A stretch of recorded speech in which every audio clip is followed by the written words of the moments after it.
آج سے ہزاروں سال قبل جزیرہ عرب کے جنوبی علاقوں میں یمن کے گرد و نواح میں ایک شہر آباد تھا جسے سبا کہتے تھے، اور وہاں آباد لوگوں کو قوم سبا کہہ کر پکارا جاتا تھا۔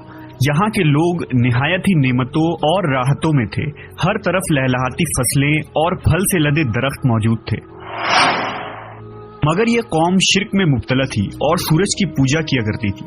جب وہاں کے بادشاہ شراجیل بن مالک کی موت ہوئی تو اس کی بیٹی بلقیس نے حکومت کی باغ دوڑ سنبھالی۔ بعض مورخین نے لکھا ہے کہ بلقیس کے والدین میں سے ایک جنات میں سے تھے، مگر اس نظریے کی کوئی واضح دلائل نہیں ملتی۔ ملکہ بلقیس ایک قابل عورت تھی جس نے یمن پر 9 سال نہایت ہی خوبصورتی سے حکومت کی۔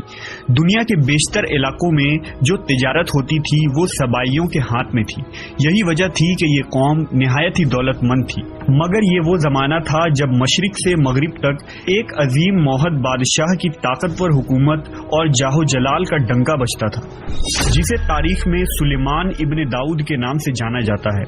حضرت سلیمان علیہ السلام کی حکومت دنیا کے بیشتر ممالک میں تھی، جس کا دارالخلافہ یروشلم شہر تھا۔ آپ کو ہوا، جنات، چرند و پرند اور جانوروں پر حکمرانی عطا کی گئی تھی۔ ایک دن کا واقعہ ہے کہ حضرت سلیمان علیہ السلام نے دربار لگایا تو جن و انس، جانور اور پرندے سب کے سب حاضر ہوئے، مگر ان کا چہیتا پرندہ ہدہد غائب تھا۔ آپ نے پوچھا ہدہد کہاں ہے؟ جب وہ نظر نہ آیا تو سلیمان علیہ السلام نے فرمایا اگر وہ اپنی غیر حاضری کی کوئی مناسب وجہ پیش نہ کر سکا تو اسے ذبح کر دیا جائے گا۔ ابھی یہ گفتگو ہو رہی تھی کہ ہدہد حاضر ہو گیا۔ پوچھا گیا تم کہاں تھے؟ ہدہد نے بڑے احترام سے جواب دیا، اے اللہ کے پیغمبر، میں اڑتے اڑتے ایک ایسے ملک پہنچ گیا جہاں لوگ شرک میں مبتلا دیکھے۔ وہ آگ اور سورج کی پوجا کرتے ہیں۔ ان کی ایک رانی ہے جسے وہ بلقیس کے نام سے پکارتے ہیں۔ وہ ایک بہت بڑے تخت پر بیٹھ کر حکومت کرتی ہے۔ اس کے تخت میں قیمتی ہیرے، جواہرات، لال زمرد جڑے ہوئے ہیں، اور اس کے پاس تمام شاہی سامان آرائش و نمائش کے موجود ہیں۔ حضرت سلیمان علیہ السلام نے کہا اگر تمہاری بات سچ ہے تو میرا خط اس ملکہ تک پہنچاؤ تاکہ وہ شرک سے باز آ جائے، اور خط پہنچانے کے بعد وہاں بیٹھ کر سنو کہ وہ کیا رد عمل اختیار کرتی ہے، اور پھر آ کر مجھے خبر دینا۔ حضرت سلیمان علیہ السلام نے خط روانہ کیا، جو کچھ یوں تھا: شروع اللہ کے نام سے جو بڑا مہربان اور رحم فرمانے والا ہے۔ یہ عزت والا خط سلیمان ابن داؤد کی جانب سے ملکہ سبا بلقیس کی طرف ہے۔ جو ہدایت کی پیروی کرے اس کے لیے سلامتی ہے۔ مجھ پر غلبہ کی خواہش نہ کرو، میرے مقابلے میں سرکشی اختیار نہ کرو، بلکہ فرما بردار اور مطیع ہو کر میرے پاس آ جاؤ۔ یہ خط دراصل ملکہ سبا اور اس کی قوم کی طرف دعوت اسلام تھی۔ ہدہد نے یہ خط لے جا کر ملکہ بلقیس کی گود میں گرا دیا۔ ملکہ کے دربار میں اس وقت 300 کے قریب سردار بیٹھے تھے۔ انہوں نے جب یہ خط پڑھا تو طیش میں آ گئے اور کہا کہ یہ ہماری توہین ہے، ہمیں اس کا سخت جواب دینا چاہیے۔ مگر ملکہ بہت سمجھدار تھی، اس نے انہیں سمجھایا کہ خط سے پتہ چل رہا ہے کہ یہ کوئی عام شخص نہیں، خدا کا کوئی پیغمبر ہے، لہذا ہمیں حکمت سے کام لینا چاہیے۔ اس نے کہا کہ میں حضرت سلیمان علیہ السلام کی طرف ایک تحفہ بھیجتی ہوں، اگر انہوں نے قبول کر لیا تو وہ بادشاہ ہے، میں اس سے جنگ کروں گی، لیکن اگر انہوں نے تحفہ قبول نہ کیا تو میں اس کی پیروی کروں گی کیونکہ وہ نبی ہے۔ ہدہد یہ ساری گفتگو سن رہا تھا۔ اس نے آ کر حضرت سلیمان علیہ السلام کو ساری بات بتا دی۔ حضرت سلیمان علیہ السلام نے جنات کو حکم دیا کہ شہر میں داخل ہونے والے راستے پر سونے چاندی کی اینٹوں کا فرش بچھا دیا جائے۔ راستے کے دونوں جانب سونے کی عجیب الخلقت جانور کھڑے کر دیے جائیں۔ وزراء اور عمال سلطنت کی تمام کرسیوں کو سونے کا کر دیا جائے۔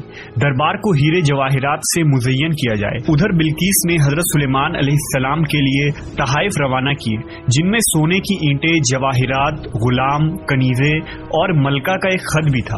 جب یہ تمام تحائف لے کر قاصد حضرت سلیمان علیہ السلام کے دربار میں پہنچے اور انہوں نے یہ سب دیکھا تو شرمندہ ہوئے۔ حضرت سلیمان علیہ السلام نے ملکہ کے قاصدوں سے کہا کیا تم لوگ مال سے میری مدد کرنا چاہتے ہو؟ مگر دیکھ لو جو کچھ اللہ نے مجھے دے رکھا ہے وہ اس سے بھی زیادہ ہے جو تمہیں دیا ہے، لہذا تمہارا تحفہ تمہیں مبارک ہو۔ اب تم اپنے تحائف کے ساتھ واپس جاؤ اور اپنی ملکہ سے کہنا کہ ہمارا انتظار کرے، ہم ایک زبردست زبردست لشکر لے کر آئیں گے۔ جب یہ خبر ملکہ بلقیس کو پہنچی تو وہ سمجھ گئی کہ واقعی یہ اللہ کے نبی ہے، لہٰذا اس نے جنگ کے بجائے حضرت سلیمان علیہ السلام کے دربار میں حاضر ہو کر اپنی اطاعت کا یقین دلانے کا فیصلہ کیا۔ جب حضرت سلیمان علیہ السلام تک یہ پیغام پہنچا تو آپ نے اپنے درباریوں سے کہا، تم میں سے کون ہے جو ان کے مطیع ہو کر آنے سے پہلے ملکہ کا تخت میرے پاس اٹھا لائے؟ ایک دیو ہیکل جن نے کہا، آپ کے دربار کو برخاست کرنے سے پہلے میں اسے لا سکتا ہوں، میں اس کام کی پوری قوت رکھتا ہوں اور امانت دار بھی ہوں۔ پھر ایک اور شخص جس کے پاس کتاب کا علم تھا، اس نے کہا، میں یہ تخت آپ کو آپ کے پلک جھپکنے سے قبل ہی لا دوں گا۔ پھر حضرت سلیمان علیہ السلام نے اس تخت کو اپنے پاس رکھا ہوا دیکھا تو پکار اٹھے، یہ میرے پروردگار کا فضل ہے تاکہ وہ مجھے آزمائے کہ میں شکر کرتا ہوں یا ناشکری، اور جو شکر کرتا ہے تو اس کا شکر اس کے اپنے ہی لیے مفید ہے، اور اگر کوئی ناشکری کرے تو میرا پروردگار بے نیاز ہے اور اپنی ذات میں بزرگ و برتر ہے۔ مفسرین کے مطابق وہ شخص حضرت سلیمان علیہ السلام کا کوئی دوست تھا جس کا نام آصف ابن برخیہ بتایا جاتا ہے، اور بعض نے لکھا کہ وہ آپ کا خالہ زاد بھائی تھا۔ کہا جاتا ہے کہ اس تخت کی لمبائی 80 ہاتھ، عرض 40 ہاتھ اور اونچائی 30 ہاتھ تھی۔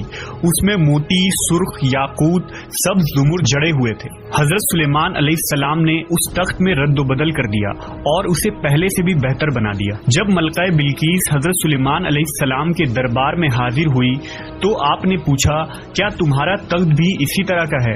اس نے کہا، یہ تو گویا ہو بہو وہی ہے، اور ہمیں تو پہلے ہی معلوم ہو گیا تھا اور ہم فرما بردار ہو چکے ہیں۔ بلقیس کے آنے سے پہلے حضرت سلیمان علیہ السلام نے ایسی عمارت بنانے کا حکم دیا جس کا فرش شیشے کا ہو، نیچے پانی جاری ہو، پانی میں مچھلیاں اور دوسرے آبی جانور ہوں۔ حضرت سلیمان علیہ السلام اس عمارت میں اپنے شاہی تخت پر جلوہ افروز تھے، اور شیشے کے نیچے سے پانی اپنی پوری آب و تاب سے بہہ رہا تھا، جبکہ اس کے اوپر شیشہ نظر نہیں آتا تھا۔ بلقیس کو اس محل میں لایا گیا۔ جب اس نے فرش کو دیکھا تو سمجھی کہ یہ پانی کا ایک حوض ہے، لہذا اپنی پنڈلیا سے کپڑا اٹھا لیا۔ سلیمان علیہ السلام نے کہا، یہ تو شیشے کا چکنا فرش ہے۔ تب وہ شرمندہ ہوئی اور بول اٹھی، اے میرے پروردگار، میں سورج کی پوجا کر کے اپنے آپ پر ظلم کرتی رہی ہوں، اور اب میں نے سلیمان کے ساتھ اللہ رب العالمین کی اطاعت قبول کر لی۔ لہٰذا بلقیس پر یہ ظاہر ہو گیا کہ جس طرح وہ شیشے کے صحن کو پانی کا لہریں مارنے والا گہرا حوض سمجھ بیٹھی، اسی طرح اس نے اور اس کی قوم نے سورج کی چمک اور دمک دیکھ کر اسے معبود اور خدا سمجھ بیٹھے۔ اسے اپنی فاش غلطی پر نہایت ہی شرمندگی ہوئی۔ بعض مورخین نے لکھا کہ اس واقعے کے بعد ملکہ سبا مسلمان ہو گئی اور حضرت سلیمان علیہ السلام کے نکاح میں آ گئی، جبکہ بعض نے لکھا کہ آپ نے بلقیس کو یمن واپس بھیج دیا اور اس کے لیے وہاں 3 بڑے محل تعمیر کروائے۔